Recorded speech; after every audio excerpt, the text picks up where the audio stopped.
So hello po, I'm Kenneth R. Tolentino from BSCE 3B.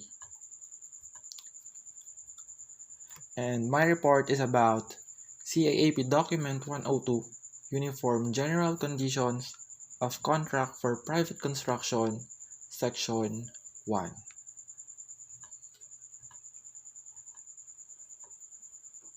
So, Article 1, Definitions. 101. Act of God or force majeure shall mean any event beyond the reasonable control of the owner or the contractor, as the case may be, and which is unavoidable notwithstanding the reasonable care of the party affected, and shall include, without limitation, the following. So, dito sa act of God or force majeure, so dito sinasabi lang na may mga event or pangyayari na beyond the reasonable control of the owner or the contractor, or yung mga event na hindi kayang pigilan. So tulad ngayon ng war, hostilities or warlike operations, whether a state of war be declared or not, invasion, act of foreign enemy, and civil war. Dito sa A, kapag may war daw or di kaya ay pananakop na ibang bansa, so yon ay beyond the reasonable control ng owner or ni contractor. So B, rebellion, revolution, insurrection, mutiny, usurpation of civil or military government, conspiracy, riot, civil commotion, terrorist acts. So dito sa B, so ayun nga, kapag may pag-aalsa ng military laban sa government or kapag may riot, yun ay beyond the reasonable control. So C, confiscation, nationalization, mobilization, commandeering, or requisition by or under the order of any government or de jure or de facto authority or ruler or any other act or failure to act of any local or state or national government authority. So dito naman sa C, yun nga, kapag hindi sumunod yung mga private construction sa mga nakakataas sa lugar o sa lugar na yon, or failure to act of any local or state or national government authority, so pwede nila ipahinto yung isang construction. So next is D, strike, sabotage, lockout, embargo, import restriction, port congestion, lack of usual means of public transportation and communication, industrial dispute, shipwreck, shortage or restriction of power supply, epidemics, quarantine, and plague. So dito sa D, kapag merong strike or pag-atake, shortage of power supply, may epidemya, so that hindi kayang mapigilan or beyond the reasonable control yon ng owner or ng contractor. Sa E naman, earthquake, landslide, volcanic activity, fire, flood, inundation, tidal wave, typhoon or cyclone, hurricane, storm, lightning, or other inclement weather condition, nuclear and pressure waves, or other natural or physical disaster. So dito naman yung mga disaster, so anytime can happen yung mga yon at hindi kayang pigilan. So F, shortage of labor, materials, or utilities were caused by circumstances that are themselves force majeure. So dito naman sa F, dito naman ay kapag kulang sa trabahador at sa mga kagamitan. So lahat sila ay beyond the reasonable control. Yung A to F na yon is beyond the reasonable control of the owner and ni contractor. Next.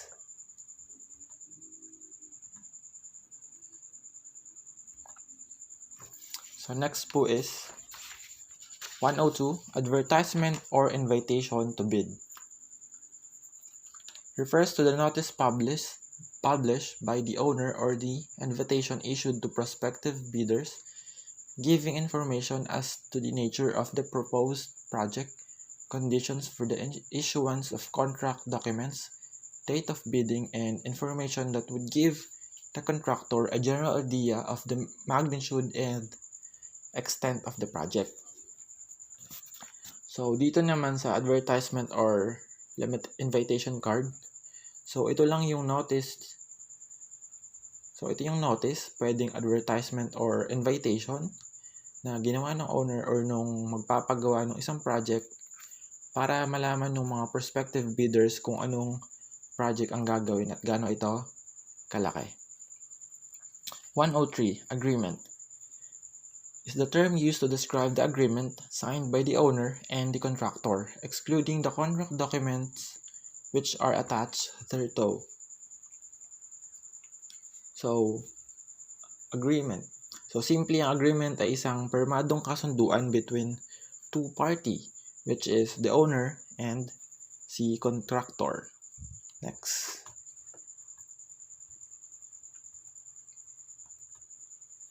Next is 104, bid.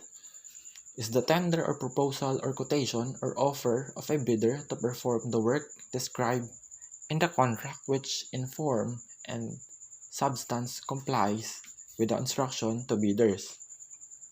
So, bid. So, simply, ito yung bidder's offer or proposal.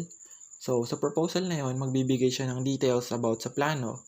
Sa plano niya kung paano niya gagawin ang pag-construct dun sa project na yun.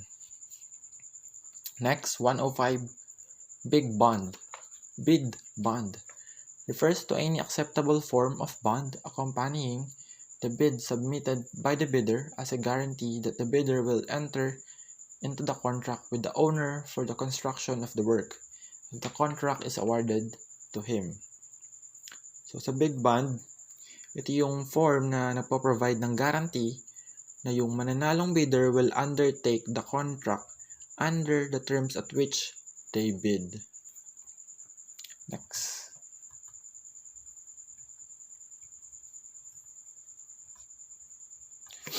So, next natin is 106, bid documents.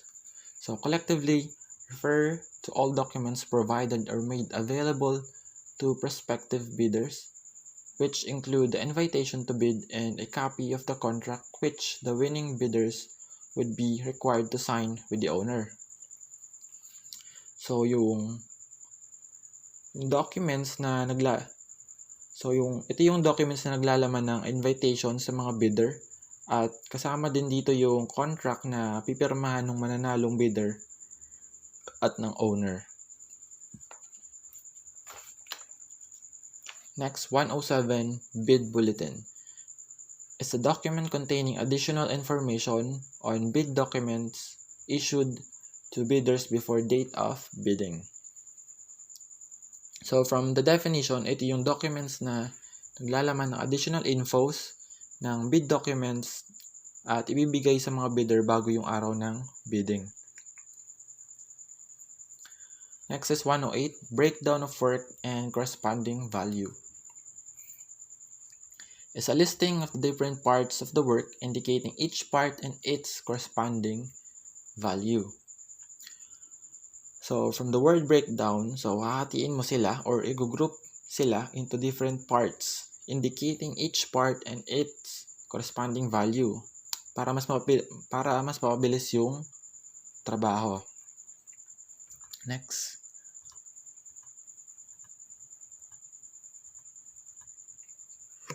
Next is 109, change order. It's a written order to the contractor issued by the owner after the execution of the contract, authorizing a change or variation in the work or an adjustment in the contract price or contract time. So, yung change order, ito yung written order na ginawa ng owner ng project para sa contractor. So, ginawa to para magkaroon ng authorization ang mga contractor kung sakaling may gusto silang baguhin or adjustments tulad ng contract price or contract time. Next, 110, contract. is the term used to describe the agreement and the contract documents. So from the definition, ito yung term na ginagamit para i-describe ang agreement at yung mga documents sa isang kontrata. Next is 1.11, contract documents. Are the documents attached to the agreement identified therein as contract documents, including all additions, deletions, and modifications incorporated therein. This generally include the following documents. So sa contract documents, ito yung mga documents na nakalagay doon sa agreement or doon sa kasunduan. Tulad ng special provision or conditions, general conditions. So ito yung mga conditions na napagkasundaan nung owner at nung contractor. Next is specifications and drawings. So kasama na dito yung mga designs and other bid documents.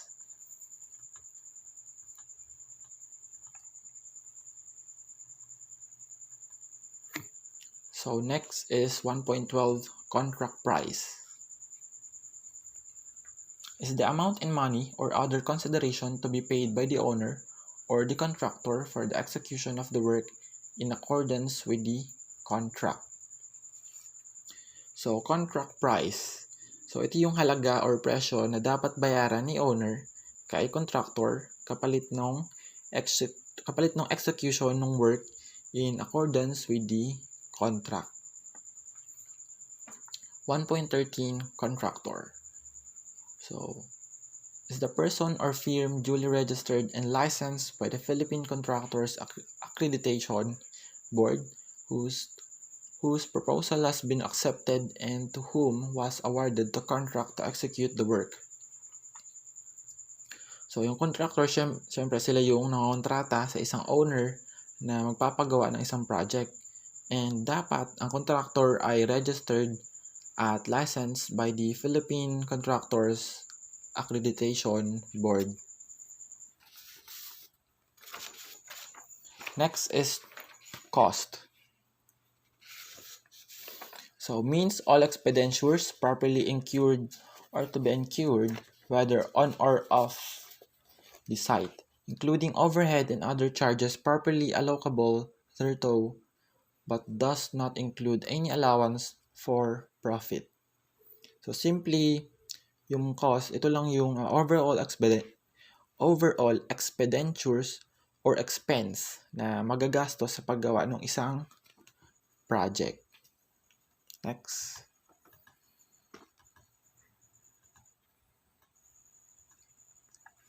Next is 1.15, drawings. Are graphical presentations of the work that include all supplementary details and shop drawings. So, from the definition, ito lang yung mga graphical presentations. Kasama na dito yung mga designs, pictorial description ng construction na gagawin. And last is 1.16, final payment. Refers to the payment of the final progress billing in all approved claims, including but not limited to variations in the work, contract price adjustments and or escalation, acceleration of work, and others. It does not include the retention money.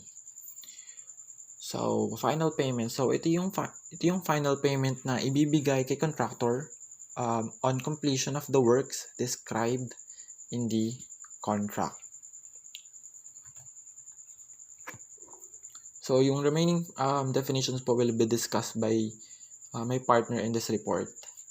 Thank you.